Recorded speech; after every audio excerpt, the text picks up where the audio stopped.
Bem-vindos, eu sou Luiz Castelo e neste vídeo, dando continuidade ao assunto principal aqui que é Física 1, nós vamos estar estudando o capítulo 4 do livro-texto Halliday, volume 1, nona edição. O capítulo 4 deste livro trata para a gente do assunto movimento em 2 e em 3 dimensões, movimentos bi- e tridimensionais.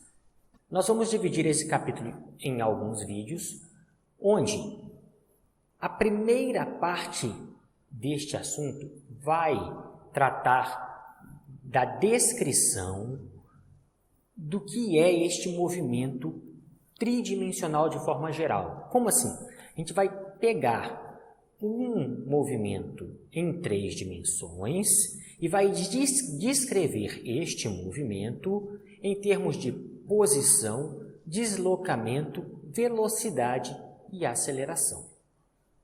Num segundo vídeo, nós vamos estar falando sobre o movimento especificamente bidimensional, onde nós vamos estar trabalhando com o lançamento de projéteis, ou movimento balístico. Alguns livros tratam como o nome movimento de projéteis, outros movimento balístico. Um terceiro vídeo vai estar tratando do assunto movimento circular, este talvez o mais curto dos nossos vídeos, e um último vídeo que vai estar tratando do movimento relativo em 1 e em 2 dimensões. Então aqui a gente vai iniciar o nosso vídeo aqui, que vai falar sobre a parte tridimensional deste capítulo. É só uma pequena parte desse capítulo que fala de algo realmente em 3 dimensões. Essa parte é a descrição do movimento. Depois disso, tudo vai ser movimento bidimensional, ora até movimento unidimensional. Mas vamos começar aqui. Vamos imaginar que eu tenha um eixo de coordenadas cartesianos em 3 dimensões. Isso a gente já viu no assunto vetores. Então, nós temos aqui o nosso eixo em 3 dimensões. A gente vai dar nome de x para este eixo, y para este eixo e z para este. Como aqui é mais difícil de enxergar o que está acontecendo, a gente pode imaginar que esse eixo em 3 dimensões seja a sala de aula. A gente imagina que lá do cantinho da sala de aula, que sobe, a aresta que sobe aqui, ó, seja o nosso eixo Z. A aresta que vai até vocês da sala de aula, o canto da sala de aula que vai até vocês aí, a gente está chamando de eixo X. E esse eixo aqui, paralelo ao quadro, nós estamos chamando de eixo Y. Para que isso? Para a gente poder descrever o que acontece com uma partícula, com um corpo, quando ele sai de um determinado ponto aqui desta sala de aula e vai até um outro ponto. É isso que a gente quer fazer neste primeiro vídeo aqui.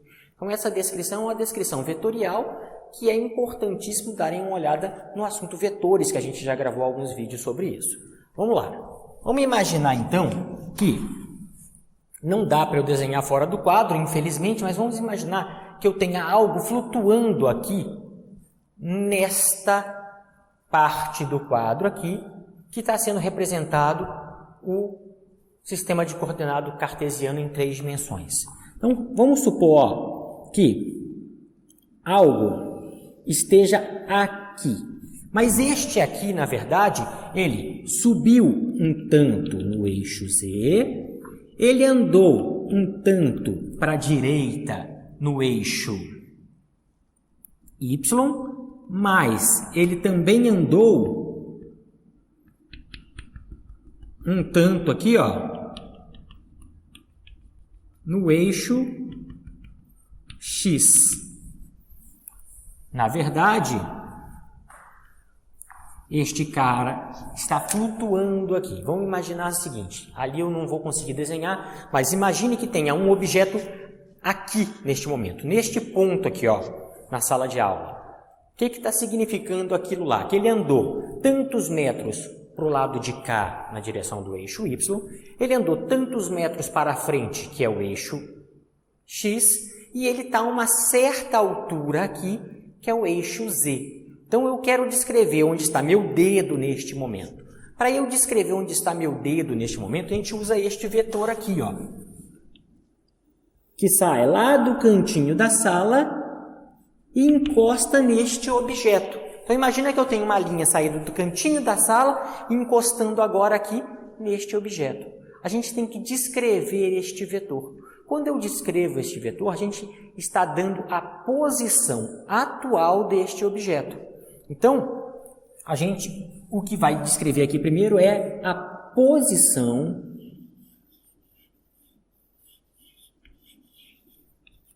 de um objeto no espaço. Pessoal, praticamente tudo na natureza que a gente consegue ver está sendo localizado em uma posição tridimensional aqui, dentro do planeta Terra, no espaço, onde quer que seja, a grande maioria está sendo descrita de forma tridimensional. Imagina você ver um avião passando no espaço. Como é que eu localizo este avião aqui voando dentro do planeta Terra? Eu preciso de 3 dimensões para poder localizar esse avião.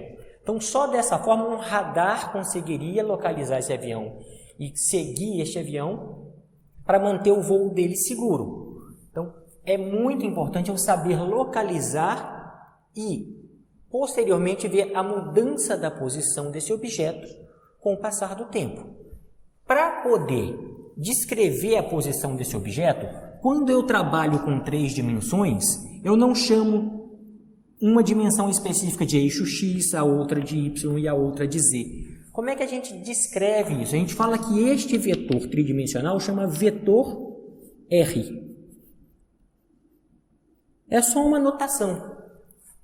Quando eu chamar de vetor R, via de regra, eu estou me referindo a um vetor tridimensional. E como é que eu descrevo este vetor tridimensional? Olha aqui, o vetor R vai ser definido como este cara tendo andado X unidades, a unidade que você quiser, na direção do eixo X, mais Y unidades na direção do eixo Y, que a gente chama de J chapéu, mais Z unidades na direção do eixo Z, que a gente chama de K chapéu.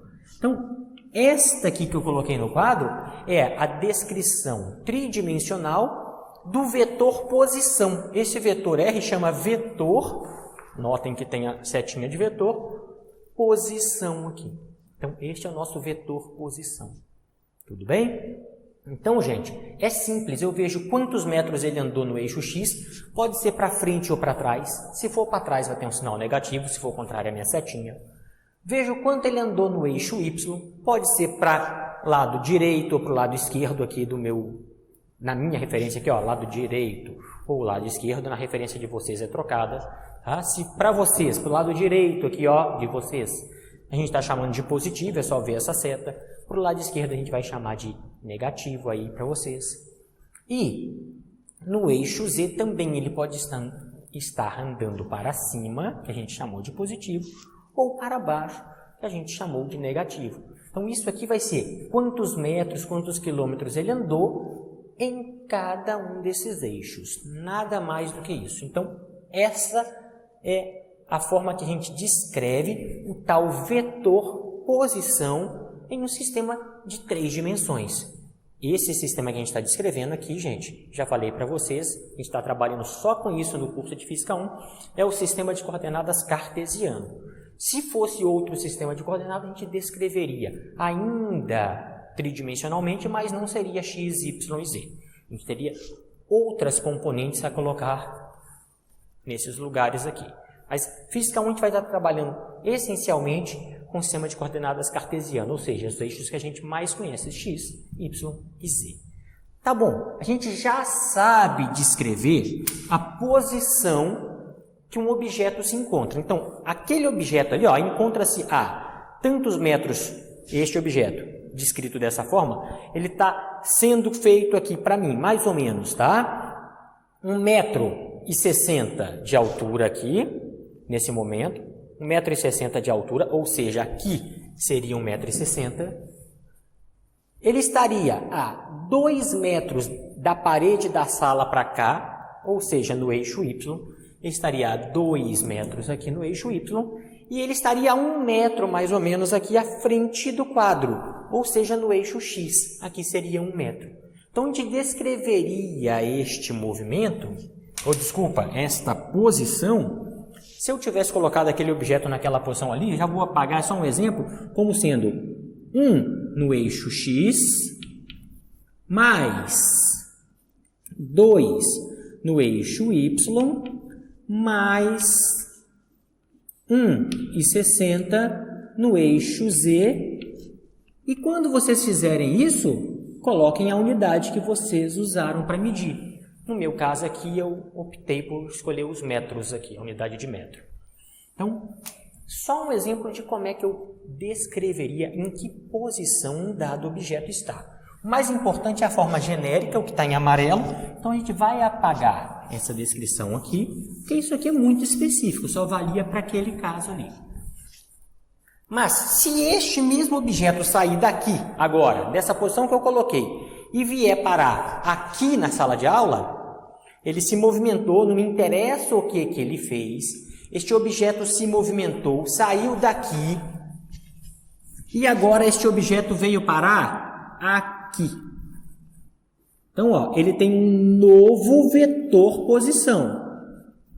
Vamos chamar este cara aqui, por enquanto, de R1, e este cara aqui de R2. Descrito da mesma forma. Então, olha aqui. O vetor posição 1 está descrito ali como x da posição 1, y da posição 1 e z da posição 1. Mas se esse cara andou, não me interessa qual o movimento que ele fez aqui, ó. Ele andou e chegou aqui, ele chegou em uma nova posição, que a gente vai estar descrevendo ela como sendo a posição 2 em 3 dimensões. Ele vai estar numa nova posição x2, numa nova posição y, que é a y2, e numa nova posição z, que é a z2. E eu troquei ele de lugar. Aí é que entra o nosso próximo tema aqui. Eu quero saber qual foi o deslocamento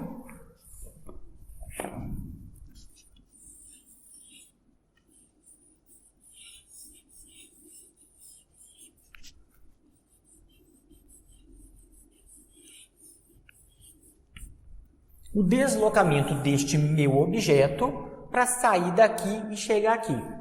Aí vocês vão lá no nosso vídeo falando sobre os conceitos básicos e vão ver que deslocamento, senhores, é a distância em linha reta entre esses dois pontos, que a gente vai chamar esse vetor de D. Então, quem é o deslocamento aqui?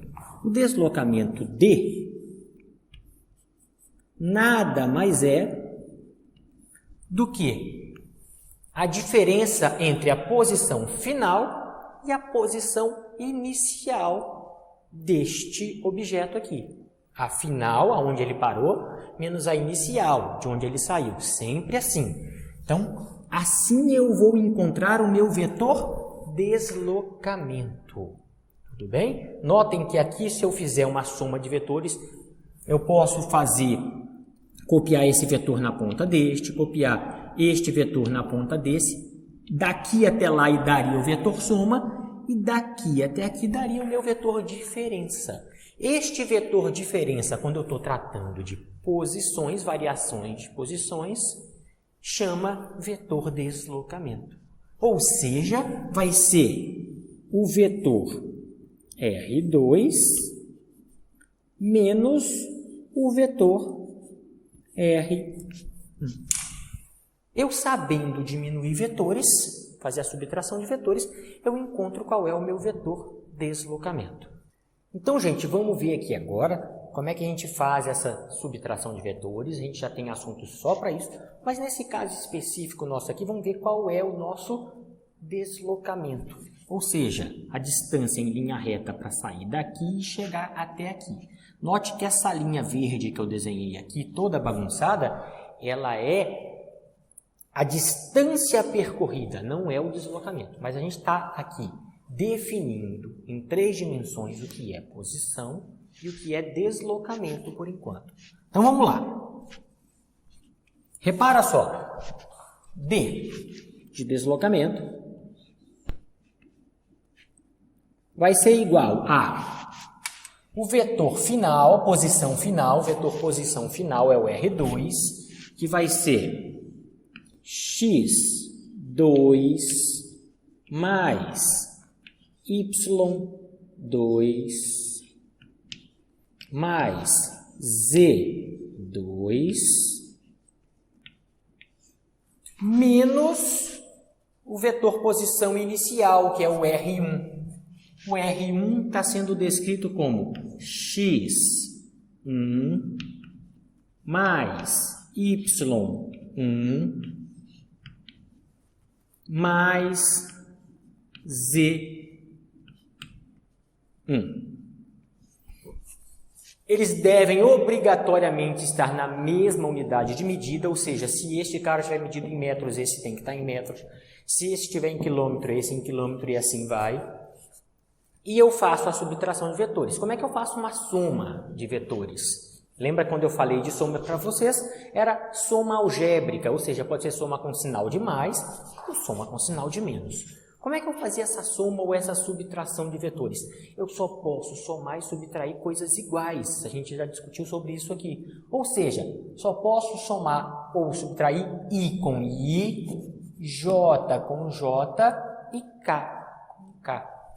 Logo, o meu vetor deslocamento vai ficar assim, ó, x2 menos x1 na direção do eixo x, que a gente chama de chapéu, mais y2 menos y1 na direção do eixo y, que a gente chama de j chapéu, mais z2 menos z1 na direção do eixo z, que a gente chama de k chapéu. Este é o que a gente dá o nome de vetor deslocamento. Então, se a gente for lá no nosso vídeo sobre o assunto de definições básicas, a gente vai saber o que é posição, o que é deslocamento, e vale para quantas dimensões vocês quiserem, quantas dimensões vocês preferirem ou precisarem trabalhar naquele momento. A definição não muda. A nossa matemática, que agora estamos apresentando ela no formato tridimensional. Tudo bem? Então, a gente consegue saber o deslocamento agora de um objeto passeando pelo espaço. Ele não precisa estar andando em cima de uma única linha, ele não precisa estar andando em cima de um único plano, agora ele pode estar vagando em 3 dimensões, que é o que a gente, humano, consegue enxergar. A gente consegue enxergar coisas até 3 dimensões.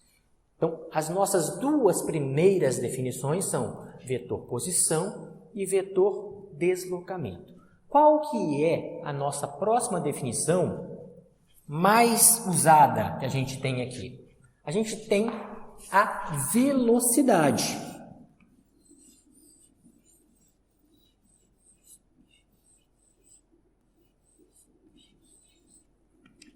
Que pode ser de 2 tipos aqui para a gente. A gente já definiu esses 2 tipos de velocidade.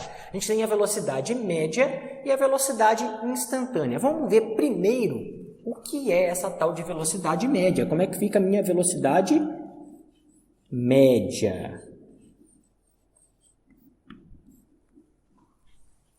Pessoal, a gente já sabe que o conceito de velocidade média é a razão, ou seja, a divisão entre o deslocamento e o tempo que se passou para que esse deslocamento ocorresse.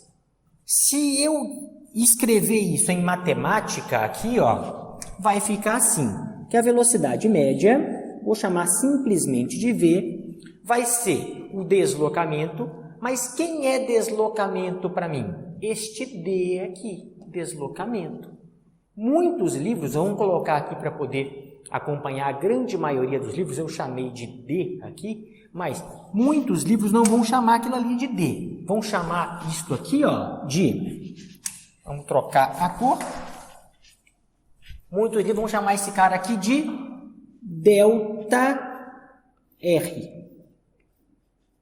Delta R e D vai ser a mesma coisa para a gente. Então, se vocês acharem aí escrito deslocamento com Dzinho, tudo bem. O mais comum na maioria dos livros é que vocês encontrem delta R. Ou seja, a variação da posição. A gente chamou posição de R, vamos chamar deslocamento aqui, ó, de D. Eu chamei, mas o mais usual é delta R.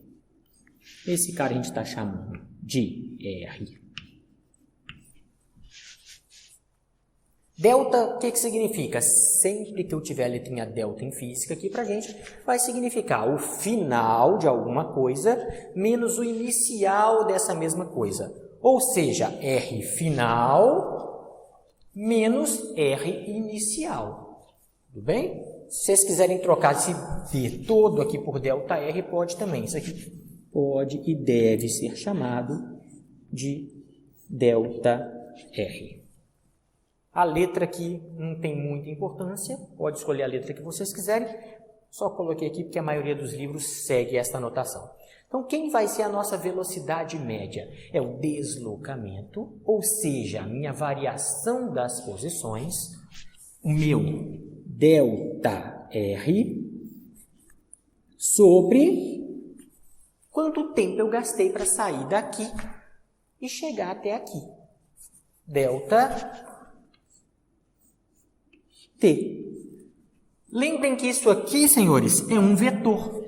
Vetor velocidade é a razão entre o vetor deslocamento e o tempo que eu gastei para fazer esse deslocamento.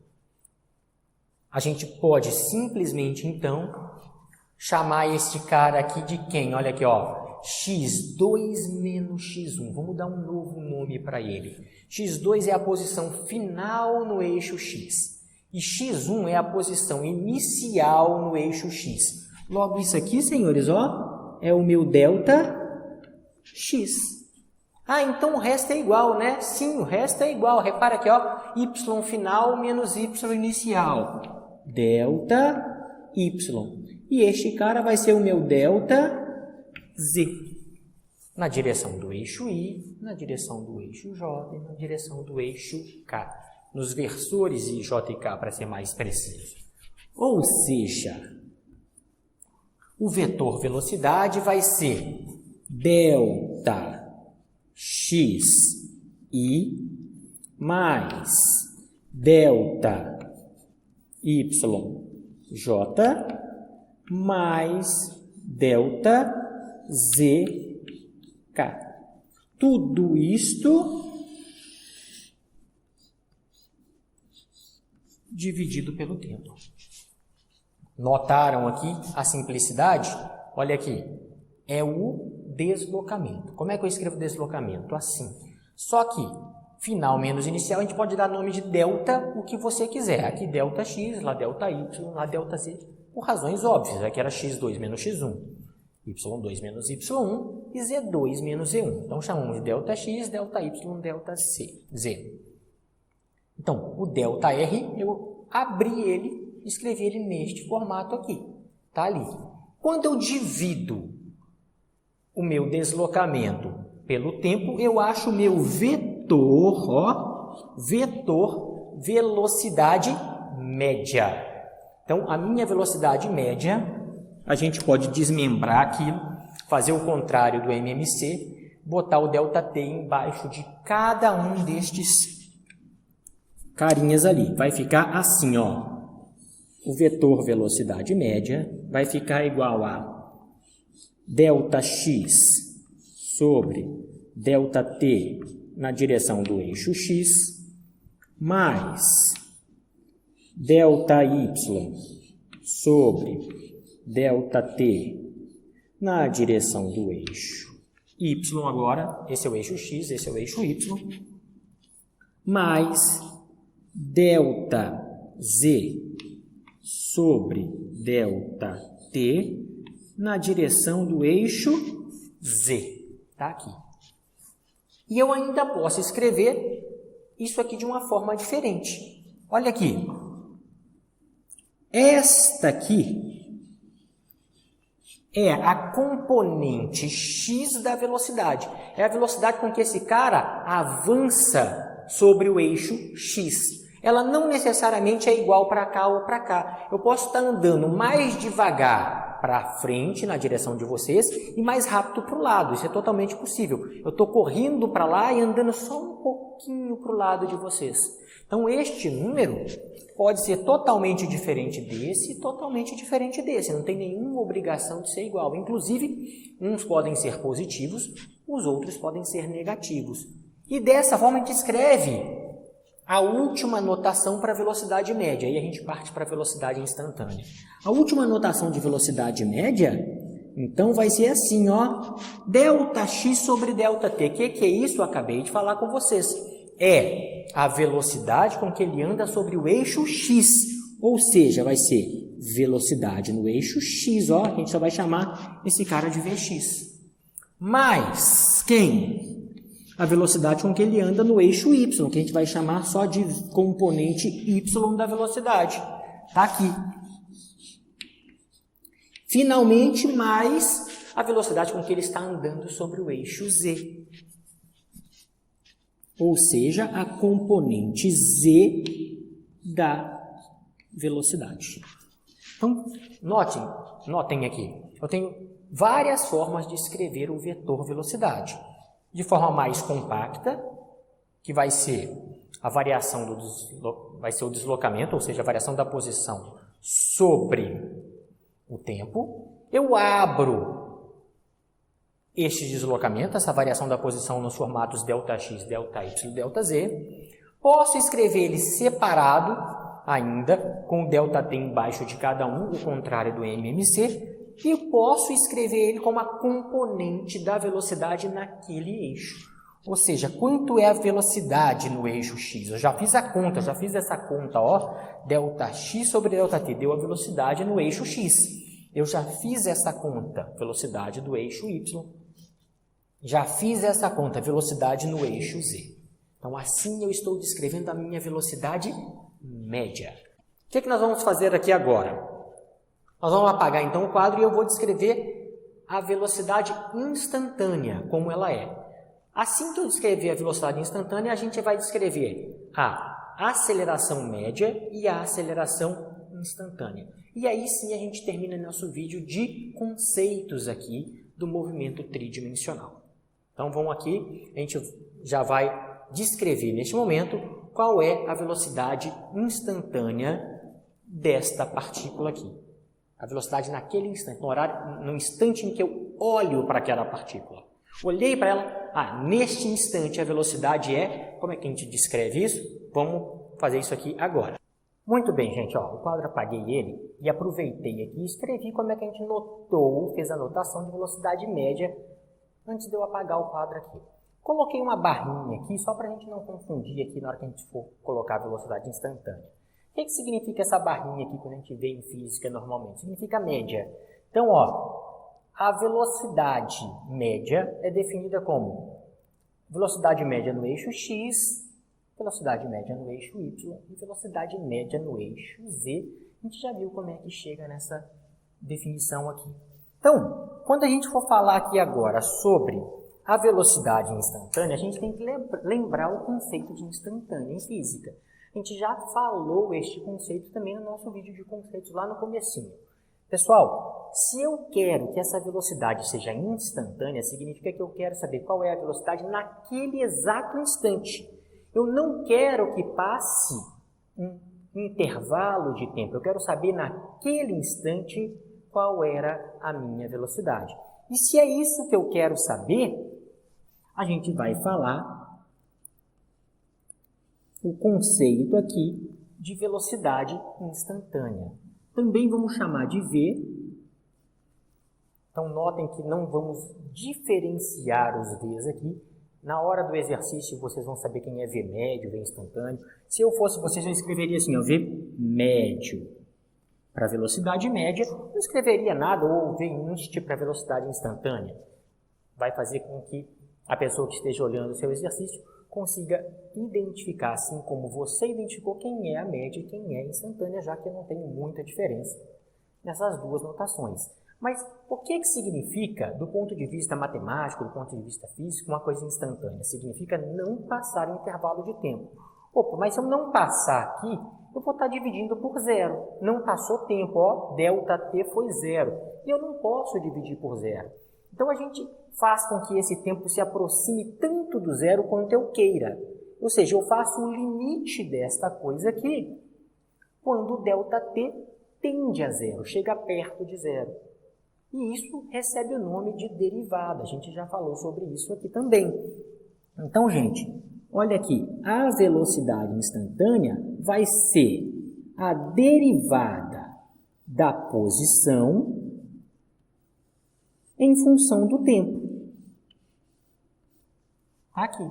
Se eu derivar o meu vetor posição em função do tempo, significa que eu fiz o tempo encolher muito, chegar muito perto de zero, e eu acho a tal velocidade instantânea.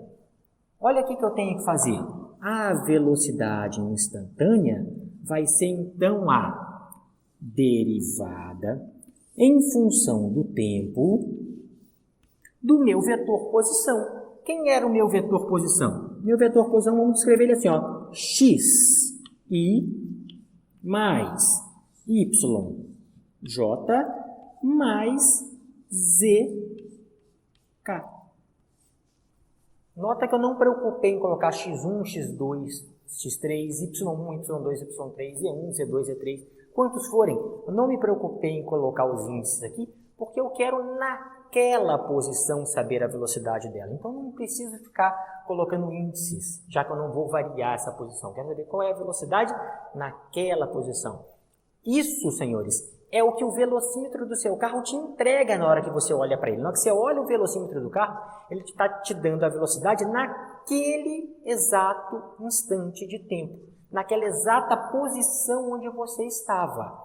Se você olhar o velocímetro um pouquinho mais para frente, provavelmente ele já vai estar numa velocidade diferente, porque passou o tempo. Não é isso que eu quero. Como a soma da derivada é a derivada da soma é a mesma coisa, a gente vai falar aqui que a velocidade instantânea é dx dt na direção do eixo x mais dy dt na direção do eixo y mais dz dt na direção do eixo z. Mas quem é isso? É exatamente isso sem a barrinha. É a velocidade instantânea no eixo x. A barrinha para falar que é a velocidade média. A gente vai fazer sem a barrinha. Então, ó, a velocidade instantânea de forma vetorial, na notação vetorial, é descrita como velocidade instantânea no eixo x. Como é que eu acho isso? Eu pego a minha equação da posição, derivo a parte x dela em função do tempo e eu acho isso. Mas faço a mesma coisa. Derivo a minha função posição, a parte y dela, em função do tempo e acho a velocidade instantânea no eixo y. Mas é a mesma coisa. A velocidade instantânea no eixo z. E assim a gente definiu aqui agora quem é a velocidade instantânea. Nota que a diferença que eu coloquei aqui só para poder facilitar a gente visualmente é que quando eu coloco barra eu estou me referindo à velocidade média, quando eu não coloco barra eu estou me referindo à velocidade instantânea. A velocidade média é uma divisão de uma variação da posição em função da variação do tempo e essa é uma derivada. Quando eu uso essa derivada? Quando este tempo praticamente não passou, chegou tão perto de zero quanto eu queria. Então agora a gente vai fazer a parte de aceleração média e a aceleração instantânea e finalizar esse longo vídeo de definições aqui, movimentos tridimensionais. Muito bem, então agora a gente vai fazer a definição para o movimento em 3 dimensões da aceleração média e da aceleração instantânea. Vai ser uma forma muito mais breve do que a gente fez aqui para fazer a velocidade, usou para fazer encontrar a velocidade média instantânea. Vamos fazer isso aqui ser breve agora para a aceleração e finalizar este vídeo. Então vamos ver.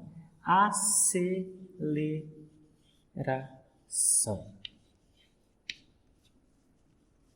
Pessoal, a primeira aceleração que a gente vai ver, vamos colocar apenas a equação dela aqui porque ela é bem simples, é a aceleração média.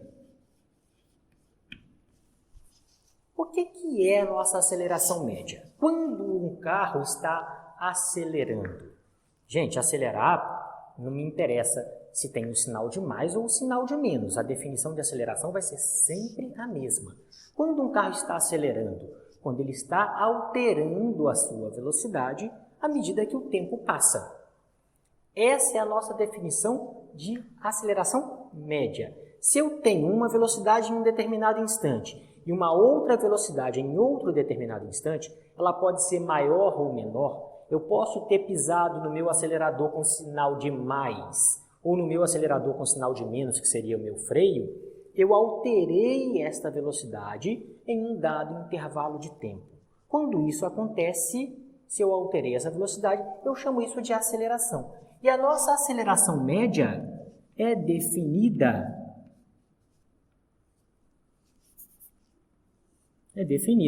como sendo ΔV, a variação da velocidade. Eu pego a velocidade aqui, ó, quando ela estava aqui, e pego a velocidade quando ela está aqui agora, em um outro lugar, passado um determinado tempo, e divido por ΔT, que é o tempo que passou. Ou seja, é só colocar a notação vetorial da velocidade, Vx1, Vy1, Vz1, e fazer a notação da velocidade no segundo ponto, Vx2, Vy2, Vz2, fazer a variação, ou seja, a final menos a inicial, e dividir pelo intervalo de tempo. Eu encontro a tal aceleração média. E se eu quero saber agora qual é a aceleração instantânea? Pessoal, a notação de instantânea vai ser uma derivada. Assim como foi em velocidade, vai ser na aceleração. Então, olha aqui, ó. Eu quero saber qual é a aceleração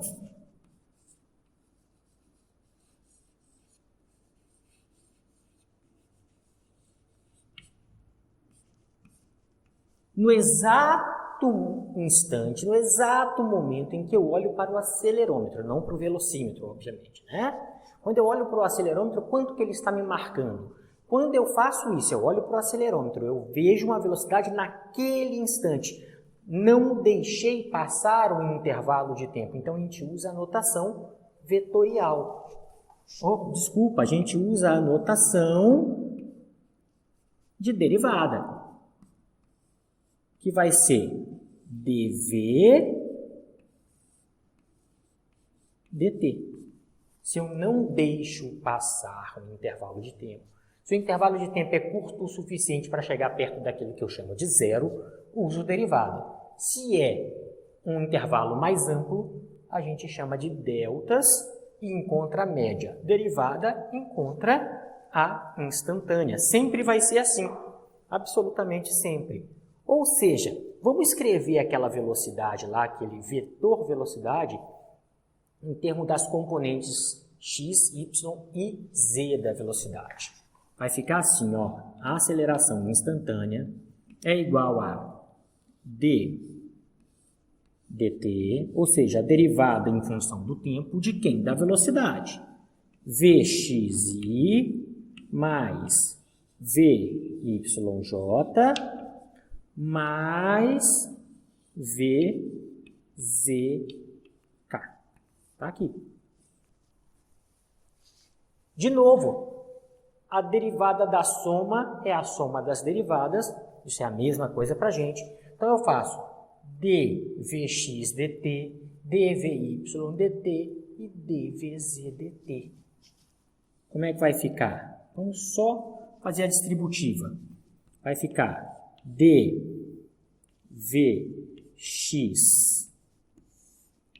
dt na direção do eixo x, mais dvy dt na direção do eixo y, mais dvz dt na direção do eixo z. Só que olha aqui, quem que é este cara aqui? dvx dt é a aceleração com que essa partícula estava se movendo no eixo x. Derivada da velocidade em função do tempo. Aceleração. Onde? No eixo x. A mesma coisa aqui. Velocidade em função do tempo. Aceleração. Onde? No eixo y. E a mesma coisa aqui. Derivada da velocidade em função do tempo. É aceleração no eixo z. Então, a gente pode escrever a aceleração instantânea como sendo a aceleração naquele instante no eixo x, mais a aceleração naquele instante no eixo y, mais a aceleração naquele instante no eixo z. É possível que uma delas seja zero e a outra varia. É possível que duas sejam zero e a outra varia. É possível ter um mix de informações, uma certa variedade aqui. Pode ter uma que seja positiva, a outra seja negativa, a outra zero. Pode ser o que vocês encontrarem aqui em termos de sinais. Existe aceleração positiva e existe aceleração negativa. Existe aceleração nula. O que nunca vai existir para a gente até aqui, nesse monte de informação que a gente colocou nesse vídeo, são tempos negativos. A velocidade pode ser negativa, o deslocamento pode ser negativo, a aceleração pode ser negativa, o tempo não. Então, tomem bastante cuidado com estas informações, porque todas elas podem ter variações do negativo até o positivo, passando pelo zero, com exceção do tempo. O tempo é contado sempre de zero para frente. Tudo bem? Então, gente, esse longo vídeo aqui, a gente acaba de encerrar ele explicando quais são os conceitos em termos de vetor para o movimento em 3 dimensões. Os nossos próximos vídeos vão tratar apenas de movimento em 2 dimensões para poder facilitar os nossos cálculos aqui em Física 1. Mas lembrem, pode descrever tudo em 3 dimensões e isso é muito usado no mundo real. Dessa forma, a gente encerra aqui o nosso primeiro vídeo da série Movimentos bi- e tridimensionais.